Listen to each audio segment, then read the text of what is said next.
শ্রমিকদের ন্যায্য অধিকার থেকে দূরে রেখে রানা প্লাজার মতো অসংখ্য গার্মেন্টস, অসংখ্য শ্রমিকরা যখন আহত নিহত হয়েছে তাদেরকে উপেক্ষিত করে তাদের টাকাও বাগবাটোয়ারা করে বিদেশে পাচার করে তারা এখন পাড়ি জমিয়েছে সেখানে। বাংলাদেশ খেলাফত মজলিসের আমির তিনি এটাই বলছেন, আগামী রাষ্ট্র হবে শ্রমিকদের বৈষম্যহীন এবং ন্যায্য অধিকার ফিরে দেওয়ার রাষ্ট্র। আগামী রাষ্ট্র হবে খেলাফত রাষ্ট্র। সেই খেলাফত রাষ্ট্র কায়েমের জন্য বাংলাদেশ খেলাফত মজলিস, বাংলাদেশ খেলাফত শ্রমিক মজলিসের আমরা সকলেই তার সাথে থেকে আগামী বিপ্লবের জন্য কারা কারা প্রস্তুত রয়েছি।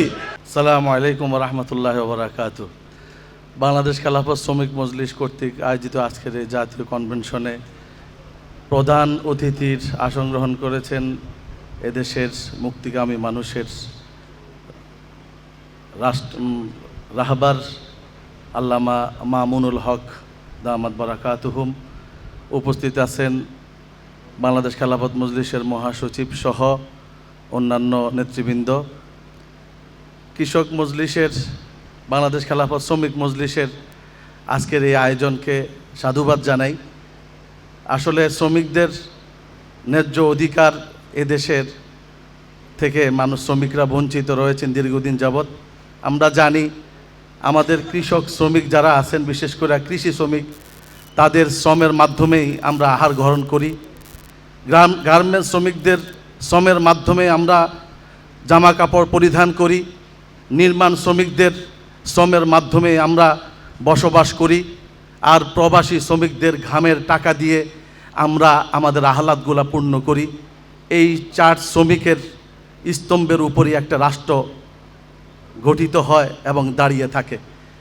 বাংলাদেশ খেলাফত মজলিস এই শ্রমিকদের ন্যায্য অধিকারের কথাই বলে, অথচ বাংলাদেশে গত 53 পর্যন্ত শ্রমিকদেরকে অধিকার থেকে বঞ্চিত করে আমাদের শাসনকর্তারা নিজেদের পকেট ভারী করেছে। শ্রমিকদের ন্যায্য অধিকার থেকে দূরে রেখে রানা প্লাজার মতো অসংখ্য গার্মেন্টস, অসংখ্য শ্রমিকরা যখন আহত নিহত হয়েছে তাদেরকে উপেক্ষিত করে তাদের টাকাও বাগবাটোয়ারা করে বিদেশে পাচার করে তারা এখন পাড়ি জমিয়েছে সেখানে।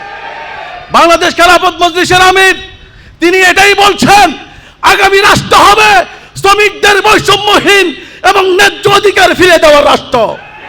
আগামী রাষ্ট্র হবে খেলাফত রাষ্ট্র। সেই খেলাফত রাষ্ট্র কায়েমের জন্য বাংলাদেশ খেলাফত মজলিস, বাংলাদেশ খেলাফত শ্রমিক মজলিসের আমরা সকলেই তার সাথে থেকে আগামী বিপ্লবের জন্য কারা কারা প্রস্তুত রয়েছি।